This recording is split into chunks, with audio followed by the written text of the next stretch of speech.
मेरे साथ मेरे सहयोगी अमलेंदु जी मौजूद है। बहुत बहुत स्वागत है आपका इस कार्यक्रम में। तो अभी चुनाव आयोग एक बार फिर सवालों में घिरा, तो अब इस बार उसको सफाई देनी पड़ गई और सफाई देकर उल्टा घिर गया है, क्योंकि वो तमाम आरोप सही साबित होते हुए दिखाई दे रहे हैं जो महाराष्ट्र चुनाव के नतीजों के आने के बाद से लगे थे।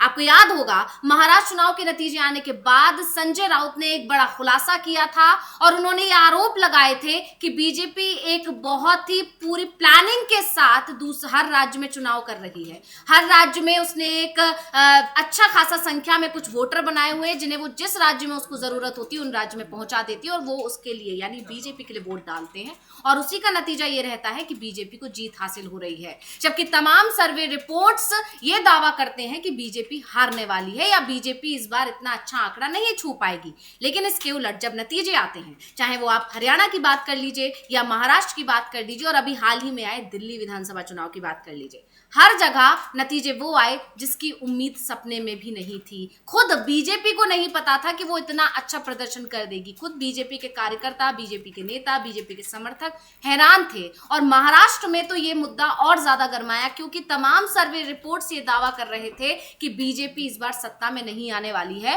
और खासकर अभी लोकसभा चुनाव के जो नतीजे आए थे उसमें जिस तरह से एमबीए का प्रदर्शन रहा था, उसने ये साफ इशारा कर दिया था कि जब विधानसभा चुनाव होंगे तो जीत एमबीए की होगी, ना कि एनडीए की। और खासकर खुद देवेंद्र फडणवीस ने अपने एक बयान में ये कहा था कि जमीनी स्तर पर बीजेपी उतनी मजबूत नहीं है कि अकेले के बलबूते पर सरकार बना ले, इसलिए सहयोगियों की उसको जरूरत पड़ेगी। लेकिन जब नतीजे आते हैं तो सभी हैरान रह जाते हैं। महाराष्ट्र में बीजेपी जो कि 2 अंकों पर सिमटने वाली थी, वो 3 अंकों का आंकड़ा छू लेती है। और आज ये हालात हैं बीजेपी के कि वो चाहे तो अकेले बलबूते पर सरकार बना लेगी, बस उसे थोड़ी सी तिकड़म लगानी। और तिकड़म लगाने में बीजेपी कितनी माहिर है ये तो आरोप उस पर लगते ही रहते हैं और ये कई बार देखा भी गया है कि वो कैसे अपने सहयोगियों को कमजोर करती है।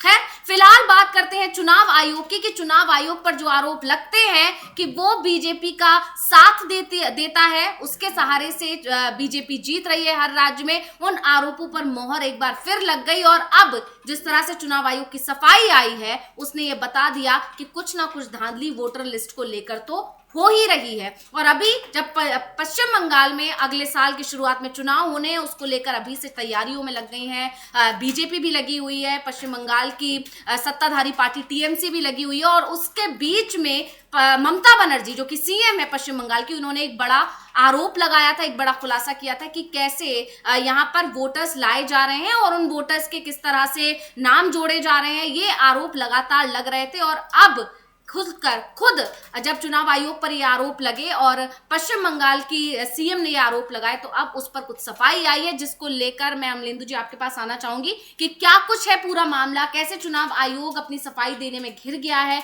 और क्या खुलासा हो गया। यानी जो महाराष्ट्र में आरोप लगे या पश्चिम बंगाल में जो आरोप लगे, दिल्ली विधानसभा चुनाव के दौरान जो आरोप लगे, उन आरोपों में कितनी सच्चाई नजर आ रही है चुनाव आयोग के जवाब आने के बाद से।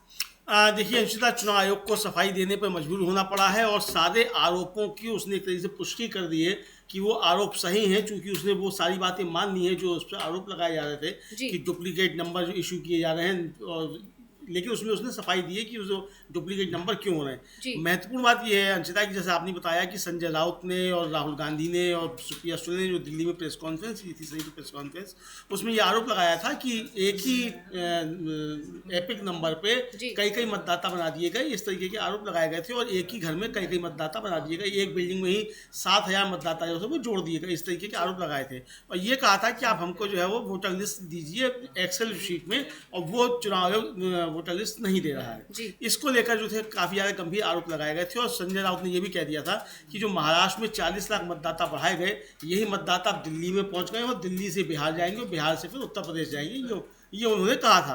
तो अब पश्चिम बंगाल की मुख्यमंत्री जो ममता बनर्जी, उन्होंने पार्टी की बैठक में ये खुलकर आरोप लगाया कि भारतीय जनता पार्टी ने अभी से बंगाल में ये खेल करना शुरू कर दिया है। असली मतदाताओं के नाम काटे जा रहे हैं, हरियाणा और गुजरात और उत्तर प्रदेश से नाम वहाँ जोड़े जा रहे हैं, ये उनका आरोप था। और ये आरोप भी उन्होंने लगाया कि एक ही एपिक नंबर पे जो है कई जो है नाम जो है जोड़े जा रहे हैं, ये उन्होंने आरोप लगाया था। तो उनका था कि एक ही एपिक नंबर पे कैसे परिणाम ये आ सकते जी। हैं। और यही आरोप जो था वो आम आदमी पार्टी ने भी लगाया कि एक ही एपिक नंबर पे कई कई जो थे वो नाम जोड़े गए थे। तो इसको लेकर चुनाव आयोग ने एक अपना स्पष्टीकरण आज जारी किया है अंशिता, और इस स्पष्टीकरण जो है उसमें ये कहा गया है कि अलग अलग राज्यों में मतदाताओं के पास एक ही एपिक नंबर हो सकता है, लेकिन उनके नामित मतदान केंद्र सहित उनके अन्य विवरण अलग अलग होते हैं। ये उसने सफाई दी है चुनाव आयोग ने। और ये भी कहा है कि समस्या के लिए जो है ERONE की प्लेटफॉर्म है कोई जिस पे वो काम करते हैं कि उसका जो है वो मैनुअल प्रणाली जो है उसकी वजह से ये दिक्कतें आई हैं, तो उसकी ये आया है। और ये कहा है कि इस समस्या को हल करने के लिए चुनाव आयोग सभी पंजीकृत मतदाताओं के लिए अद्वितीय यानी यूनिक एपिक नंबर सुनिश्चित करेगा, और इस प्रक्रिया को सुविधाजनक बनाने के लिए ERONE 2.0 प्लेटफॉर्म जो है उसको अपडेट करेगा। ये उसकी तरफ से जो है सफाई आई है। अब एपिक नंबरों का दोहराव का कारण क्या है, तो उसके बारे में स्पष्ट किया है चुनाव आयोग ने कि एपिक नंबरों का दोहराव सभी राज्यों केंद्र शासित प्रदेशों के मतदाता सूची डाटाबेस को एरोनेट प्लेटफॉर्म पर स्थानांतरित करने से पहले एक विकेंद्रीकृत और मैनुअल तंत्र का पालन करने के कारण हुआ था। इसके परिणाम स्वरूप कुछ राज्य केंद्र शासित प्रदेशों के CEO कार्यालयों ने एक ही एपिक अल्फा न्यूमेरिक श्रृंखला का उपयोग किया, जिससे विभिन्न राज्यों केंद्र शासित प्रदेशों में विभिन्न विधानसभा क्षेत्रों में मतदाताओं को डुप्लीकेट एपिक नंबर आवंटित किए जाने की संभावना बढ़ गई। यानी अब यहाँ उसने ये बात स्वीकार कर ली कि एक ही एपिक नंबर पर कई राज्यों में मतदाता जोड़े गए हैं। जी। जबकि ये यूनिक नंबर होता है, जैसे आधार कार्ड किसी का दो आधार नहीं हो सकता, मतलब एक यूनिक आईडी है। जिस तरीके से इसी तरीके से वोटर ID कार्ड है तो उसकी भी यूनिक ID है, तो ये नहीं हो सकती। पैन कार्ड किसी एक व्यक्ति का एक होगा, दो नहीं हो सकते पैन कार्ड, और एक पैन कार्ड पर दो लोग नहीं हो सकते। तो ये होता है। इसको उसने स्वीकार कर लिया कि हाँ ये गड़बड़ियाँ हैं, अपने स्पष्टीकरण में ही चुनाव स्वीकार कर रहा है। इसी तरीके से कि इसको क्या कदम उठाए जाएंगे इसको ठीक करने के लिए, तो उसका तर्क है कि चुनाव आयोग ये सुनिश्चित करने के लिए ये कदम उठा रहा है कि सभी पंजीकृत मतदाताओं के पास यूनिक एपिक नंबर हो। उसके लिए डुप्लीकेट एपिक नंबरों को ठीक करना, यानी डुप्लीकेट एपिक नंबर के किसी भी मामले को एक यूनिक एपिक नंबर आवंटित करके ठीक किया जाएगा। अब किया जाएगा, ये कह रहे हैं जब चोरी पकड़ी गई है। जी बिल्कुल साफ तौर पर। और एरोनेट 2.0 प्लेटफॉर्म जो है उसको अपडेट किया जाएगा, और यूनिक एपिक नंबर सुनिश्चित करने की प्रक्रिया में इसको अपडेट किया जाएगा। ये उनका तर्क है। कुल मिला के जो उनकी विज्ञप्ति है उसमें ये बातें कही गई हैं। यानी बिहार विधानसभा चुनाव और पश्चिम बंगाल विधानसभा चुनाव और जो अगले साल की शुरुआत में जो चुनाव होने वाले हैं, उससे पहले विपक्ष के हाथ एक बहुत बड़ा मुद्दा लगा है। और विपक्ष जो बात बार बार दोहरा रहा था कि कहीं ना कहीं कोई धांधली हो रही है और उसके जरिए बीजेपी चुनाव जीत रही है। यानी साफ है कि बीजेपी चुनाव जो जीत रही है वो धांधली करके जीत रही है, और उसमें चुनाव आयोग का साथ उसको मिल रहा है। और वो बात अभी साफ और भी खुलासा भी हो गया उसका, जिस तरह से ये सफाई आई है। और अब इस पर काम होगा या नहीं होगा ये तो देखने वाला समय बताएगा, लेकिन फिलहाल ये मुद्दा बड़ा है कि चुनाव आयोग के अंदर इतनी बड़ी धांधली चल रही थी, और कैसे जिसके चुनाव आयोग जिसकी जिम्मेदारी बनती है निष्पक्ष चुनाव कराने की, लोकतंत्र को बचाए रखने की जिम्मेदारी जिस चुनाव आयोग की बनती है, वो चुनाव आयोग के निगरानी के अंदर इतनी बड़ी गलती कैसे हो सकती है, ये एक बड़ा सवाल है। अब ये गलती हुई है या ये जानबूझ के किया गया है, वो तो विपक्ष बहुत ज्यादा एक्टिव हो गया है, हर मुद्दे पर हर मोर्चे पर चुनाव आयोग से सवाल कर रहा है। और क्योंकि चुनाव आयोग वाला मामला सुप्रीम कोर्ट भी पहुंच चुका है और सुप्रीम कोर्ट से लगातार सख्ती दिखाई दे रही है चुनाव आयोग को लेकर, जिस तरह से सुप्रीम कोर्ट निर्देश दे रहा है, जिस तरह से तल्खी दिखा रहा है, टिप्पणियां कर रहा है, उससे लेकर चुनाव आयोग कहीं ना कहीं बैकफुट पर दिखाई दे रहा है। और इसी वजह से शायद पश्चिम बंगाल की CM ने जब इस मुद्दे को उठाया, उन्होंने भी वही बात दोहराई जो संजय राउत ने दोहराई थी दिल्ली विधानसभा चुनाव के नतीजे आने से ठीक एक दिन पहले। संजय राउत, राहुल गांधी, सुप्रिया सुले ने बाकायदा एक प्रेस कॉन्फ्रेंस की थी, और उस प्रेस कॉन्फ्रेंस के दिन संजय राउत ने ये बात दोहराई थी कि कुछ वोटर्स हैं जिन्हें इधर से उधर किया जाता है। यानी जब हरियाणा में उनकी जरूरत होती है तो उन्हें हरियाणा ले जाया जाता है, जब महाराष्ट्र में उनकी जरूरत होती है तो महाराष्ट्र ले जाया जाता है, जब दिल्ली में उनकी जरूरत है तो दिल्ली ले जाया जाता है। और वो जो पर्टिकुलरली एक संख्या है वो ही बीजेपी के पक्ष में वोट डालते हैं और उसी से ही सारे नतीजे बदल जाते हैं। और अब उन आरोपों को जब एक तरह से बढ़ाया सीएम ममता बनर्जी ने, क्योंकि दिल्ली विधानसभा चुनाव के दौरान भी वोटर लिस्ट में धांधली के मुद्दे को तेजी से उठाया गया था विपक्ष की तरफ से, और उस मुद्दे पर अभी चर्चा चल ही रही है। उस मुद्दे पर चुनाव आयोग ने बहुत ज्यादा सफाई नहीं दी और इसके बाद अब एक और मामला सामने निकल कर आया और पश्चिम बंगाल की ममता बनर्जी ने भी वही बात जब दोहराई तो अब मजबूरन कह सकते हैं कि चुनाव आयोग को ही जवाब देना पड़ा। बिल्कुल अंशिता, मजबूरन चुनाव आयोग को जवाब देना पड़ा है। और देखिए इसमें महत्वपूर्ण बात क्या है कि चुनाव आयोग जो कह रहा है वो ये कह रहा है, चुनाव आयोग अंशिता, कि जो सोशल मीडिया पर कुछ पोस्ट आई हमने उनका संज्ञान लिया और उसके बाद फिर हमने ये पाया। अगर सोशल मीडिया पे ये पोस्ट नहीं आती तो आप ये संज्ञान लेते नहीं। बिल्कुल, इसका मतलब जब आपकी चोरी पकड़ी गई है, सोशल मीडिया पे चीजें आना शुरू हो गई, तब आपने इसका संज्ञान लिया। अगर आपकी इसमें मंशा ठीक है, ये भी मान लिया जाए कि आपने कोई हेराफेरी नहीं की है और विपक्ष के आरोप गलत हैं कि चुनाव आयोग ने हेराफेरी की है, अगर ये सच भी मान लिया जाए कि विपक्ष के आरोप गलत हैं और आप पाक साफ हैं, तो आपने अपने आप संज्ञान क्यों नहीं लिया? निष्पक्ष मतदान कराना, स्वतंत्र और पारदर्शी मतदान कराना, ये चुनाव आयोग की जिम्मेदारी है। और स्वतंत्र, निष्पक्ष, पारदर्शी मतदान का पहला चरण जो है वो वोटर लिस्टों का बनना है। तो वोटर लिस्ट बनने की प्रक्रिया में अगर गड़बड़ी हो रही है, एक ही एपिक नंबर पे कई मतदाता जोड़े जा रहे हैं, तो ये किस तरीके से हो रहा है? अब आपने कह दिया साहब 2 राज्यों में अलग अलग मतदाता होंगे, लेकिन लोकसभा चुनाव में तो 2 राज्यों के अलग मतदाता 2 जगह जाके वोट डाल सकते हैं। फिर जी ये कैसे ठीक होगा? आपने कह दिया है कि एक ही एपिक नंबर पे अलग अलग है जी, तो 2 राज्यों में हो सकते हैं, तो ये इसका मतलब वो गड़बड़ी कर सकते हैं, बिल्कुल कर सकते हैं। तो ये जिस तरीके से है, तो ये आपने तब पकड़ा है। मुझे लगता है कि ममता बनर्जी की बाइट भी हम लोग सुन सकते हैं, हालांकि वो बांग्ला में तो थोड़ा सा उसका एक अंश जो है 30 सेकंड का हम लोग सुन सकते हैं। जी बिल्कुल, हम पहले ममता बनर्जी को सुनेंगे क्या कुछ कह रही हैं। हालांकि वो बांग्ला में, जैसे कि अमलेंदु जी आप कह ही रहे हैं, लेकिन उस पर हम और चर्चा करेंगे, लेकिन पहले उसको सुनते हैं।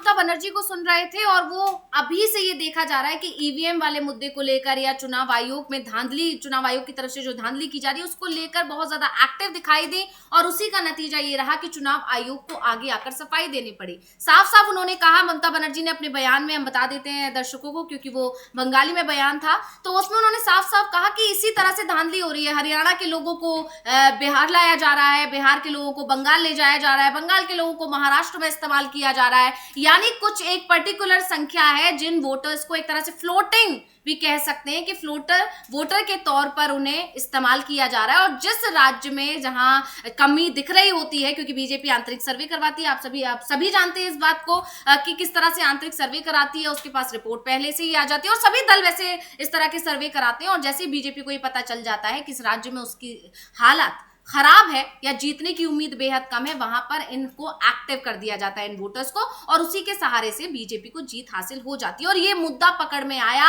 महाराष्ट्र चुनाव के नतीजे आने के बाद, जब अचानक से जब वोटिंग परसेंटेज बढ़ गया अचानक से, कुछ मतलब शुरुआत से शाम तक एक अलग था और अचानक के लास्ट के 2 से 3 घंटों में अचानक से वोटिंग परसेंट 2 से 3 घंटों नहीं, 1 मिनट में बढ़ गया। बिल्कुल जी, 1 मिनट में 17 लाख वोट बढ़ गए। और इसको लेकर याचिका भी जो है पड़ी हुई है बॉम्बे हाईकोर्ट में। बॉम्बे हाईकोर्ट ने डॉक्यूमेंट्स मांगे हैं चुनाव आयोग से कि भाई 1 मिनट में जो किस तरीके से 17 लाख वोट बढ़ गए, उसके लिए एक टोकन जारी होता है कि 1 मिनट से पहले अगर कोई पहुंचता है तो उसको टोकन दिया जाता है। आपने कितने लोगों को टोकन दिए वो दीजिए और किन मतदाताओं को दिए ये दीजिए। तो अब इसमें चोरी पकड़ी जा सकती है अंशिता, तो इसलिए अब जो है वो बहाने बनाए जा रहे हैं। बॉम्बे हाईकोर्ट में प्रकाश अंबेडकर जो है वो उसमें अधिवक्ता है, उसमें उन्होंने खुद बहस की, प्रकाश अंबेडकर ने इसको, बॉम्बे हाईकोर्ट इस पे आदेश जारी कर चुका है। दूसरा जो अंशिता, दिल्ली हाईकोर्ट में याचिका डाली रणदीप सिंह सुरजेवाला ने, और रणदीप सिंह सुरजेवाला ने उस याचिका में कहा कि 2009 से लेकर 2024 तक की आप हमको मतदाता सूची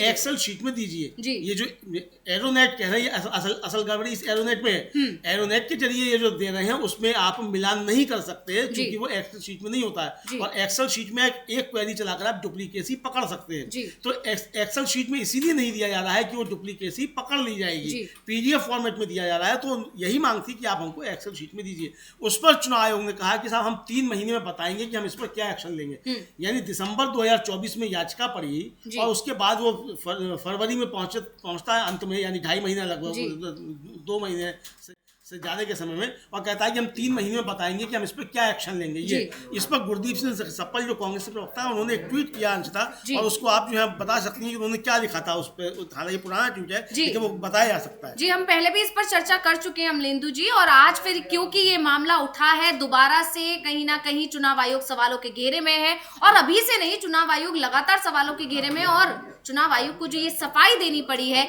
इसके पीछे की एक बड़ी वजह यही है कि अब पूरा विपक्ष एकजुट होकर चुनाव आयोग की पोल खोल रहा है। तो पहले गुरदीप सिंह सप्पल का मैं आपको ट्वीट पढ़कर सुना देती हूँ। उन्होंने लिखा कि फाइल कॉपी पेस्ट करने के लिए 3 महीने, और चुनाव आयोग ने हाईकोर्ट को कहा है कि कांग्रेस को वोटर लिस्ट का डेटा देने का फैसला वो 3 महीने में करेगा। करीब 3 महीने पहले कांग्रेस ने 2009 से अब तक की हरियाणा और महाराष्ट्र की वोटर लिस्ट का डेटा मांगा था। चुनाव आयोग ने कहा है कि तुतलाना ये लॉजिस्टिकली संभव नहीं है। क्यों? सभी वोटर लिस्ट का डेटा चुनाव आयोग के सर्वर में है, उसमें कोई बदलाव करना नहीं है, कोई विश्लेषण करना नहीं है। इनके प्रिंट आयोग पार्टियों और उम्मीदवारों को चुनाव में दे चुका है। कुछ डेटा फाइल को कॉपी और पेस्ट करके देना है, इसमें क्या लॉजिस्टिकल चुनौती है? ये बड़ा सवाल उन्होंने पूछा था कि आखिर कॉपी पेस्ट करने में 3 महीने और कैसे लग सकते हैं। 3 महीने पहले कांग्रेस ने एक मांग की थी, पहले ही उसको 3 महीने हो चुके हैं, और अब चुनाव आयोग ने 3 महीने का समय और मांग लिया। ये बताता है कि कहीं ना कहीं कुछ हेरा फेरी करने के लिए समय मांगा गया। ये ही कहना चाह रहे हैं गुरदीप सिंह सप्पल अपने इस बयान के जरिए से।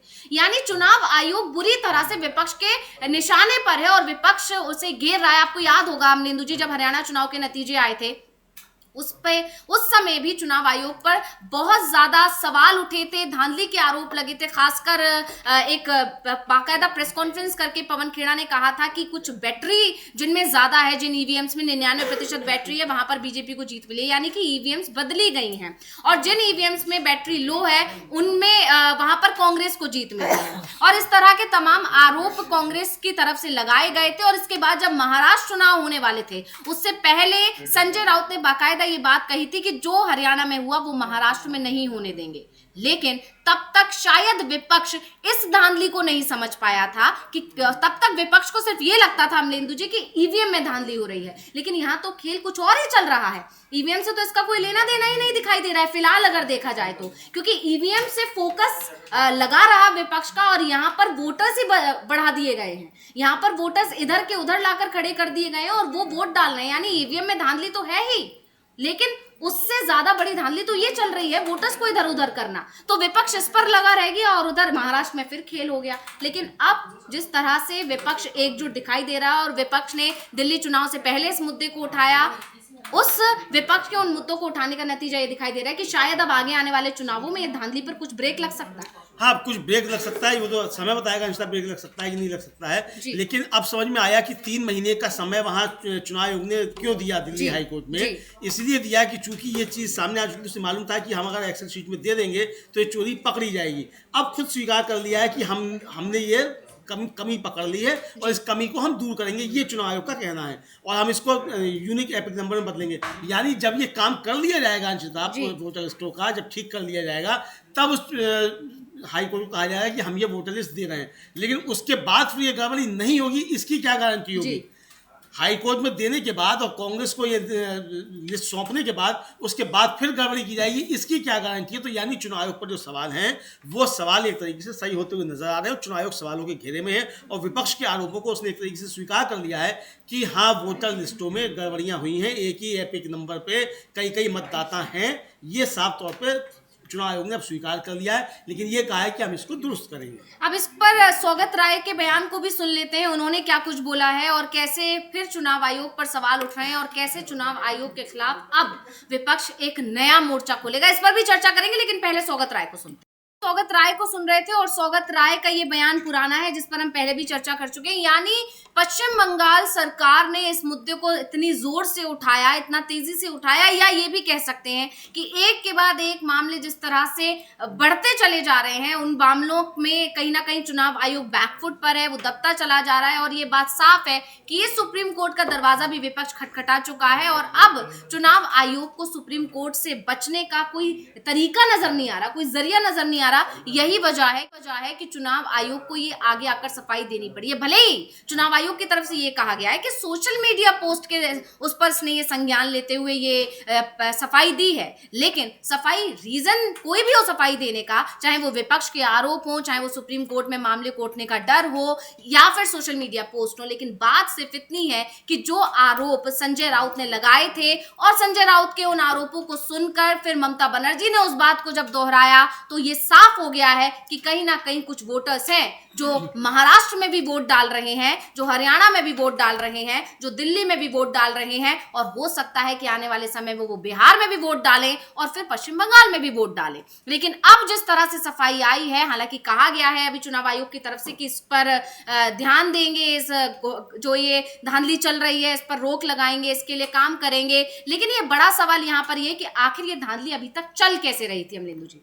हाँ बिल्कुल, इस पे सवाल है। और आपने रोका क्यों नहीं इसको? जब भाई विपक्ष ने आरोप लगाया तब आप कह रहे हैं कि हमने कुछ सोशल मीडिया पोस्ट को देखा तो हमने इस पे कार्रवाई किया, हमने इसको पकड़ लिया है। आपने अब क्यों पकड़ लिया? ये आरोप तो हरियाणा के चुनाव के बाद भी लगे थे। राहुल गांधी ने, पूरी कांग्रेस ने साफ तौर पे कहा था कि हम ये नतीजे स्वीकार नहीं करते हैं, बिल्कुल ये मैन्युफैक्चर्ड नतीजे हैं। महाराष्ट्र के बाद भी फिर यही बात आई कि ये मैन्युफैक्चर्ड नतीजे हैं, और दिल्ली को लेकर भी यही कहा जा रहा है कि ये मैन्युफैक्चर्ड नतीजे हैं। यानी जनता ने ना तो हरियाणा में जिताया है बीजेपी को, ना महाराष्ट्र में जिताया है, ना दिल्ली में जिताया है। ये चुनाव आयोग के जरिए चुनाव जीता गया है, ये विपक्ष का आरोप है। और उसको एक तरीके से कहा जाए चुनाव आयोग स्वीकार कर रहा है कि हाँ ये गलतियां थी, वो हमने गलतियां पकड़ ली हैं, ये कहा जा रहा है। ममता बनर्जी ने तो अंशिता बिल्कुल बाकायदा एक कंपनी का नाम लेकर बताया कि एक कंपनी है वो सारे काम ऑनलाइन कर रही है, और डाटा ये मतदाताओं के नाम काटने और जोड़ने के नाम जो है वो कंपनी कर रही है। और ये भारतीय जनता पार्टी ने उसको किया, उनका कि हम बाहरी लोगों को यहाँ कब्जा नहीं करने देंगे, हम ऐसे लोगों को पकड़ेंगे जिनके नाम यहाँ जोड़े जा रहे हैं। और मैं अगर 26 दिन धरने पर बैठ सकती हूँ तो मैं चुनाव आयोग पर भी धरने पर बैठूंगी।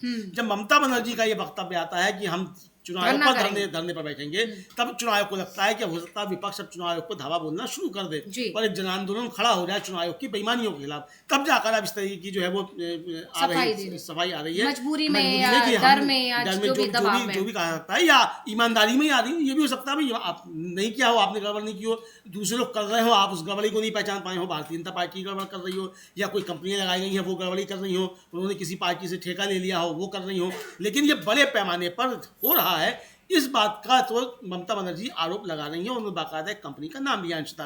तो ये सवाल अब चुनाव आयोग पर उठ रहे हैं, तो ये काफ़ी ज़्यादा गंभीर मसला है और इसमें अब चुनाव आयोग घिरता हुआ फिलहाल नजर आता है। कल चुनाव आयोग लगातार सवालों में घिर रहा है, और आपको याद होगा लोकसभा चुनाव के बाद जब तैयारी हरियाणा विधानसभा चुनाव की चल रही थी, उस समय मल्लिकार्जुन खड़गे का भी ऐसा ही बयान आया था कि 10,000 लोग निकाले जाते हैं वोटर लिस्ट से, काट दिए जाते हैं, और 20,000 लोग नए जोड़ दिए जाते हैं। और जब चुनाव आयोग पर ये आरोप लगे थे, लेकिन वहां इत्तेफाक की बात समझिए या कह सकते हैं कि प्रधानमंत्री ने जवाब दिया था। पीएम मोदी, मतलब आरोप चुनाव आयोग पर लगते हैं, जवाब पीएम देते हैं, तो यही कहीं ना कहीं सवाल खड़े करता है, या कह सकते हैं कि विपक्ष के उन तमाम आरोपों को पुख्ता कर देता है, जिसमें उसका कहना है कि चुनाव आयोग और बीजेपी एक दूसरे के लिए काम कर रहे हैं, एक दूसरे की ढाल बन रहे हैं। इसी तरह हरियाणा चुनाव के नतीजे के बाद आपको याद होगा एक याचिका लगाई गई थी रिकॉर्डिंग्स को लेकर कि रिकॉर्डिंग्स दी जाए, डेटा दिया जाए, उस पर भी चुनाव आयोग को देना पड़ता क्योंकि सुप्रीम कोर्ट ने निर्देश दिए थे। हाई कोर्ट ने आदेश दिए थे, पंजाब और हरियाणा हाई कोर्ट ने आदेश दिया था। महमूद प्राचा एडवोकेट जो है उन्होंने याचिका डाली थी कि भाई आप हमको उसकी रिकॉर्डिंग्स दीजिए जो मतदान हुआ है उस सबकी। तो उस पर फिर चुनाव आयोग चला गया सरकार के पास और कहा कि भाई ये नियम ही अब बदल दो, बिल्कुल 1963 का जो नियम है उसको बदल दो और इसमें ये कर दो कि ये हम कुछ भी नहीं दे सकते। उसमें संशोधन कर दिया गया और ये भी उसमें जोड़ दिया गया कि अदालत भी इसको नहीं कह सकती। अब ये अदालत के सामने जब मामला जाएगा तब देखा जाएगा अदालत इसमें कह सकती है कि नहीं कह सकती है, ये देखा जाएगा। लेकिन ये जोड़ दिया गया कि अदालत भी इसमें नहीं कर सकती। तो यानी एक तरीके से चुनाव आयोग खुद बढ़कर जिस तरीके के काम कर रहा है उस पर वो एक तरीके से कहा जाए जो विपक्ष के आरोप हैं उनको सही साबित करता हुआ नजर आता है। अखिलेश यादव ने बहुत बड़ी टिप्पणी की थी, हालांकि उस पर उनको नोटिस पहुंच गया अखिलेश यादव को। उन्होंने कहा था कि चुनाव आयोग मर चुका है और मैं सफेद कपड़ा लाना भूल गया, वरना मैं इसके ऊपर सफेद कपड़ा डाल देता। तो ये जिस तरीके के आरोप लग रहे हैं तो चुनाव आयोग के ऊपर गंभीर आरोप है अंशिता। ये बात अब चुनाव आयोग को समझ में आ रही है कि ये मामला काफी ज्यादा बढ़ सकता है। आज विपक्ष और सत्ता पक्ष के आरोप प्रत्यारोप से आगे बढ़कर ये एक जन आंदोलन का रूप ले सकता है। शायद ये बात चुनाव आयोग को समझ में आने लगी है, तो इसलिए अब वो जो गड़बड़ियां कह लीजिए, चाहे जो कमियां हैं, उनको दुरुस्त करने की चीजें अब करने की कोशिश की जा रही है। बिल्कुल, चुनाव आयोग पर कंट्रोल करना चाह रही है मोदी सरकार, केंद्र सरकार। इस बात का अंदाजा तो इसी से लगाया जा सकता है कि चुनाव आयुक्त की नियुक्ति का मामला जब सुप्रीम कोर्ट में विचाराधीन है, उससे पहले ये इतनी जल्दबाजी की गई कि चुनाव आयुक्त को नियुक्त कर दिया गया। राहुल गांधी ने बाकायदा इस मुद्दे को उठाया भी था कि 40 घंटे बाद ही तो सुप्रीम कोर्ट में सुनवाई होनी थी। फिर आखिर ऐसी क्या जल्दी थी कि मैं सिर्फ पहुंचा बैठक में और मुझे सिर्फ इन्फॉर्म किया गया कि ये व्यक्ति है, इस पर मोहर लग चुकी है, क्योंकि वहां पर बहुमत, जाहिर तौर पर बहुमत जो है सरकार के हाथ में था। तो आपको याद होगा राहुल गांधी ने उस बैठक में जाने से पहले भी कहा था कि मैं जाकर करूंगा क्या, बहुमत तो सरकार के पास है, उन्होंने उसी को चुनना है जिसे वो चुनना चाहते हैं, तो मैं वहां जाकर करूंगा। लेकिन फिर भी कमेटी के मेंबर होने के नाते राहुल गांधी उस बैठक में पहुंचे, उन्होंने वहां अपनी आपत्ति दर्ज कराई, लेकिन उस आपत्ति के दर्ज कराने का कोई फायदा नहीं हुआ। सरकार को जिसे चुनना था, सरकार ने उसे चुन लिया और अब सुप्रीम कोर्ट में भी इस मामले में सुनवाई आगे बढ़ा दी गई है। 19 मार्च को मुझे लगता है अगली सुनवाई है इसमें, और तब देखना होगा सुप्रीम कोर्ट इस पर क्या कहता है। लेकिन एक बात साफ हो रही है कि सुप्रीम कोर्ट से लगातार सीधी टक्कर देती हुई दिखाई दे रही है केंद्र सरकार। आमने सामने के हालात बने हुए हैं यहाँ पर, और अब चुनाव आयोग को लेकर जो ये बड़ा मामला खुलकर आया है, खुद चुनाव आयोग ने आके आकर जिस तरह से सफाई दी है, ये भी एक बड़ा सवाल खड़ा करता है कि आखिर अब चुनाव आयोग ने सफाई क्यों दी, जबकि इससे पहले जब भी बार बार चुनाव आयोग पर सवाल उठ रहे थे, चाहे वो वोटर लिस्ट को लेकर हो, चाहे वो ईवीएम में धांधली को लेकर हो, लगातार चुनाव आयोग की तरफ से सारे आरोपों को खारिज किया जा रहा था।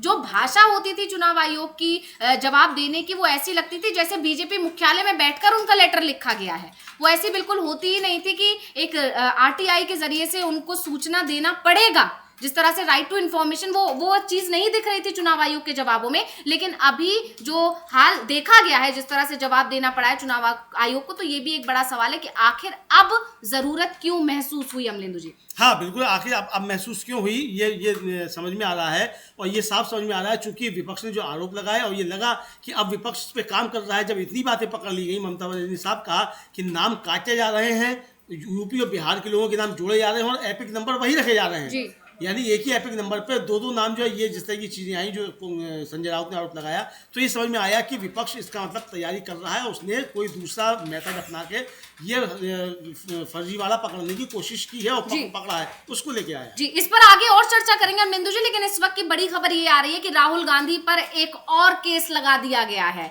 यानी जिस तरह से लोकसभा में नेता प्रतिपक्ष राहुल गांधी अपना काम कर रहे हैं, आम जनता से मिल रहे हैं, उनकी तकलीफों को सुन रहे हैं, उनकी तकलीफों को सुनकर, उनकी परेशानियों को सुनकर उसे संसद में उठा रहे हैं, और उन्हीं राहुल गांधी की आवाज को बार बार दबाने की कोशिश की जा रही है, और उन्हें एक के बाद एक कई मामलों में फंसाया जा रहा है। और अब एक और मामला सामने आ गया है, और इस बार उन पर फिर से मानहानि का मामला लगा दिया गया है। और क्या कुछ जानकारी आपके पास अमलेंदु जी, आपके पास आना चाहूंगी। अंशदा, जानकारी ये है कि एक मानहानि की शिकायत जो हाथरस में दर्ज कराई गई है जी। और आपको याद होगा कि 2020 का वो हाथरस का जो मसला था, एक दलित लड़की का जिसको जला दिया गया था, उस मामले में राहुल गांधी हाथरस गए थे। सीबीआई और कई अन्य एजेंसियों ने इसकी जांच की थी, एसआईटी बनी थी उस पर, और सीबीआई ने 3200 पेज की रिपोर्ट जो है वो पेश की थी, और उसके बाद ये मुकदमा चला। उसमें अदालत ने पाया कि ये 3 जो उसमें अभियुक्त थे वो बरी कर दिए गए, चारों, तो उसमें जो बरी कर दिए गए, और उनके जो थे उनके खिलाफ वो आरोप सिद्ध नहीं हो पाए, ये कहा गया। इसके बाद अब उनमें से 3 जो हैं, उनके अधिवक्ता जो हैं मुन्ना सिंह हैं, उन्होंने रवि कुमार उर्फ रामू, लवकुश और रवि, इनकी तरफ से जो है 1.5 करोड़ रुपए का नोटिस राहुल गांधी को भेजा है, और ये कहा है कि तीनों के लिए 50-50 रुपए की मांग की गई है।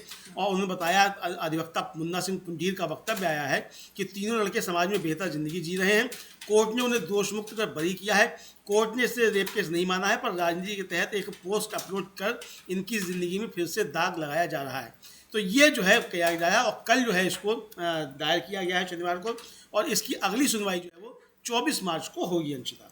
यानी साफ है कि राहुल गांधी को एक और नए मामले में फंसाने की कोशिश की जा रही है और ये मानहानि का मामला है और इसके चलते मतलब साफ है कि राहुल गांधी जिस तरह से अभी एक और वीडियो आया वो कुलियों से मिले हैं जाकर, उससे पहले भी वो एक रेस्टोरेंट में गए थे, वहां पर भी एक महिला ने आगे आकर अपनी तकलीफें उनसे बताई थी, उनके सामने अपना दुख रखा था। यानी जिस तरह से लोग राहुल गांधी से कनेक्ट कर रहे हैं, जिस तरह से लोगों को ये महसूस हो रहा है कि वो राहुल गांधी से कभी भी जाकर अपनी बात रख सकते हैं, वो उनकी तकलीफों को सुनेंगे। यानी एक कनेक्शन राहुल गांधी जिस तरह से आम जनता के साथ बना रहे हैं, जिस तरह से उनकी जो लोकप्रियता है वो तेजी से उसका ग्राफ जिस तरह से ऊपर बढ़ रहा है और पीएम मोदी का ग्राफ जिस तरह से घट रहा है, उन सब के बीच में राहुल गांधी को अलग अलग केसेस में फंसाकर उनको कहीं ना कहीं परेशान करने की कोशिश की जा रही है। अमलेंदु जी, हाँ बिल्कुल, लगातार ये प्रयास किए जा रहे हैं कि ज़्यादा से ज़्यादा केसेस में राहुल गांधी को फंसा के रखा जाए, ताकि राहुल गांधी जो हैं वो सरकार से सवाल पूछने का काम बंद करके और अदालतों के चक्कर ही लगाते रहें।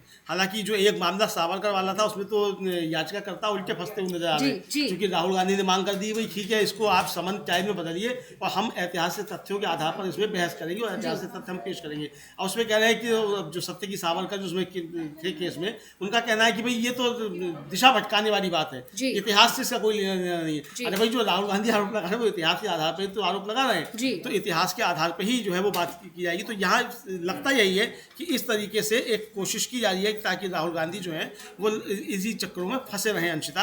और इधर राहुल गांधी का जैसा हमने बताया कि कल जो है कुलियों से जाकर मिले वो, और नई दिल्ली रेलवे स्टेशन पर जो भगदड़ हुई थी उसके बाद वहाँ कुलियों ने काफ़ी ज़्यादा काम किया था, तो राहुल गांधी वहाँ मिले और कुलियों ने भी जो बात की है, हम अपनी टीम से कहेंगे कि वो दिखवा भी सकते हैं कि राहुल गांधी कुलियों से कैसे मिले और कुली इस बारे में क्या कहना है। जी बिल्कुल, राहुल गांधी कुलियों से मिले और क्या बातचीत हुई इस पर भी अभी हम एक वीडियो आपको दिखाएंगे, लेकिन उससे पहले अमलेंदु जी ये कोई पहला मौका नहीं है, इससे पहले भी राहुल गांधी मिलते रहे हैं, मुलाकातें करते रहे हैं। दिल्ली में जब दिवाली से पहले वो दिए बनाने वालों से मिलने पहुंचे थे, कभी नाई से मिलने पहुंच जाते हैं, या जब आपको याद होगा कि वो सुल्तानपुर गए थे तब वो लौटते में एक मोची से रामचेत से मिले थे जी, और रामचेत फिर दिल्ली आए, उनके लिए जूता बनाकर लेके आए, फिर प्रियंका और सोनिया सबसे उनकी मुलाकात हुई जी। इसी तरीके से वो जो सब्जी वाले थे क्या नाम आ रहा है, राम, वो भी राम से ही कुछ थे जी, तो उनसे मिले और उनको अपने घर पे बुलाया, फिर खाना खिलाया।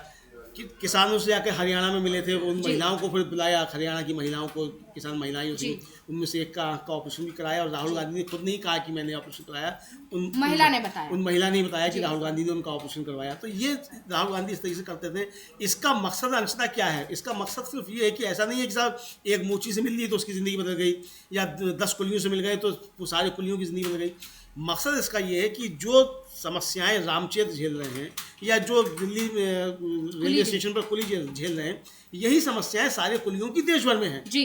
यही रामचेत की जो समस्या है, ये सारे मोचियों की समस्याएं हैं। या जो विश्वकर्मा जी से वो बोले थे वहाँ दिल्ली में जाकर, तो वो सारी विश्वकर्माओं की समस्याएं पूरे देश में। तो यानी जो समाज के अंदर जो काम करने वाला तबका है उसकी समस्याएं क्या हैं, उन पर किस तरीके से बातचीत की जाए और उनकी समस्याएं क्या हैं, उनको किस तरीके से हल किया जाए। और ये आपको याद होगा अंशिता कि राहुल गांधी जब जयपुर गए थे, जब अशोक गहलोत की सरकार थी, तब वहाँ वो गिग वर्कर से मिले थे, बेंगलोर में गिग वर्कर की स्कूटी पर वो गए थे, और उसके बाद फिर राजस्थान की और कर्नाटक की सरकारों ने गिग वर्कर्स के लिए वो पॉलिसी लेकर आए, और जब ट्रक ड्राइवर्स के साथ चले थे, यहाँ भी अमेरिका में भी गए थे। उसके बाद जब राहुल गांधी वो सब वीडियो जारी किए थे, तो आपको याद होगा कि वो नितिन गडकरी जो है केंद्रीय सड़क मंत्री, उन्होंने उनका आदेश आया कि 2025 के आखिर तक सारे जो है केबिन जो है वो एसी किए जाएंगे, या ये आदेश आया, और नए जो आएंगे वो एसी केबिन वाले ही आएंगे। तो यानी राहुल गांधी ऐसा नहीं है कि सिर्फ खुद के लिए ही सोच रहे हैं, इस सरकार पर भी दबाव पड़ रहा है कि वो कल्याण के लिए काम करे। ये चीजें देखने में अंशतः आ रही है। यानी सरकार पर जिस तरह से राहुल गांधी के एक्टिव होने से दबाव बना है, उसी का नतीजा है कि राहुल गांधी को अलग अलग मामलों में फंसाकर कहीं ना कहीं उन्हें काम ना करने दिया जाए, ये एक साजिश रची जा रही है। लेकिन उससे पहले हम राहुल गांधी का वो वीडियो देख लेते हैं, या जहां वो जाकर कुलियों से मिले हैं, क्या कुछ बातचीत हुई, कैसे कुलियों ने उनकी परेशानियों को, अपनी परेशानियों को राहुल गांधी को बताया और राहुल गांधी ने उस पर क्या आश्वासन दिया। पहले वो वीडियो देखते हैं।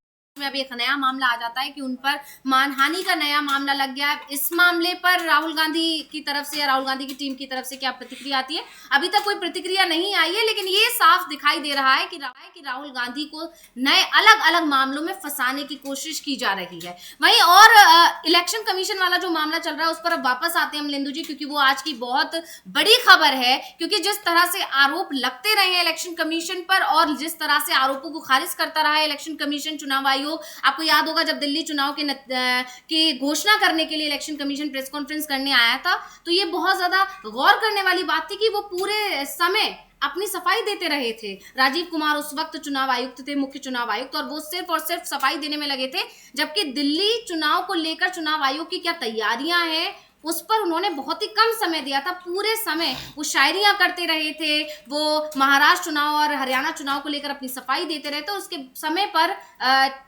ट्विटर हैंडल पर एक हैशटैग भी चल पड़ा था कि शायरियां बैन करनी चाहिए।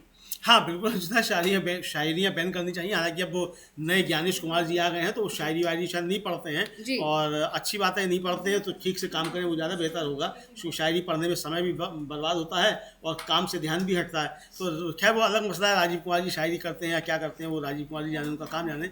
लेकिन जो आरोप थे अंशिता, उन्होंने सारे आरोपों को हवा में उड़ा दिया था और कहा था कि चूंकि आरोप लगे हैं तो दस्तूर भी है जवाब देना, तो हम जवाब दे रहे हैं, ये उनकी तरफ से कहा गया था। लेकिन उस राजीव कुमार जी ने ये बात क्यों नहीं कही जो आज चुनाव आयोग कह रहा है कि हाँ एक ही एपिक नंबर कई लोगों को दिया गया है ये बात राजीव कुमार जी ने क्यों नहीं बताई उस बैठक में जो चुनाव आयोग आज स्वीकार कर रहा है?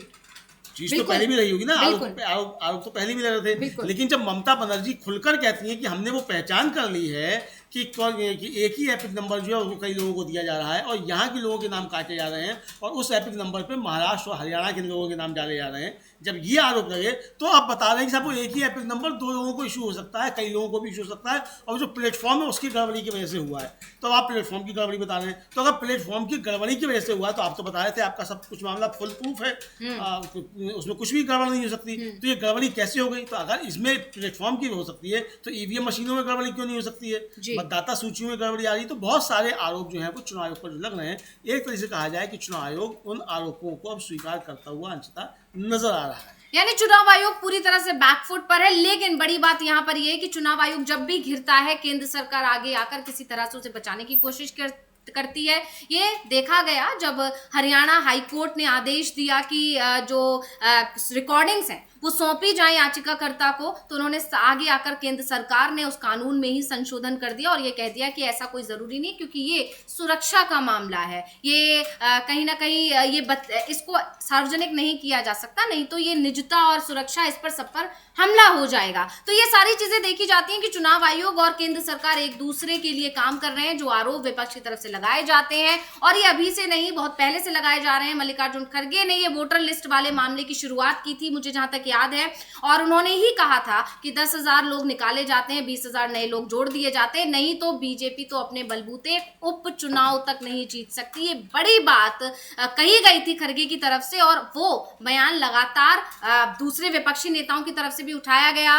और खासकर दिल्ली चुनाव के नतीजे आने से ठीक एक दिन पहले संजय राउत ने जिस बात का खुलासा किया था, वही बात ममता बनर्जी ने उठाई, और ममता बनर्जी ने जिस तरह से उस मुद्दे को उठाया, वही बात अब चुनाव आयोग मानने पर मंजूर हो गया है। और अब राहुल गांधी को हम एक बार सुन लेते हैं कि क्या कुछ जब वो मुलाकात करने पहुंचे तो कैसा रहा माहौल, क्या कुछ कहा लोगों ने। पहले उसे सुनते हैं, उस पर फिर आगे चर्चा करें।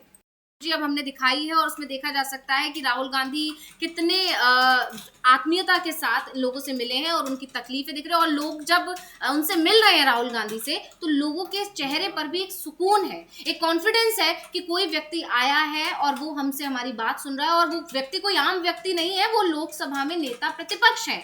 और ये राहुल गांधी से मुलाकात के समय उनके अंदर जो कॉन्फिडेंस दिख रहा है कि अगर ये यहाँ से मिलकर गए हैं तो ऐसा ही नहीं है कि सिर्फ हवाई एक वीडियो बनाने के लिए मिलने आ गए हैं। ये साफ है कि राहुल गांधी संसद में जब जाएंगे तो इन सभी मुद्दों को उठाएंगे, और ये लगातार देखा गया है। आपको याद भी होगा, उन्होंने तो पत्रकारों को जो परेशानियां उठानी पड़ती हैं उनका भी जिक्र कर दिया था। आपको याद होगा, और उस वक्त उनको टोका गया था कि नोट बेचारे, आपको याद है वो? हाँ बिल्कुल याद है, वो नोट बेचारे कहा गया था कि नोट बेचारे, तो ये आया था बेचारे पत्रकार हाँ कहा हाँ था। बेचारे पत्रकार कहा था, जी। कहा था नोट बेचारे, तो वहाँ संसद में जी।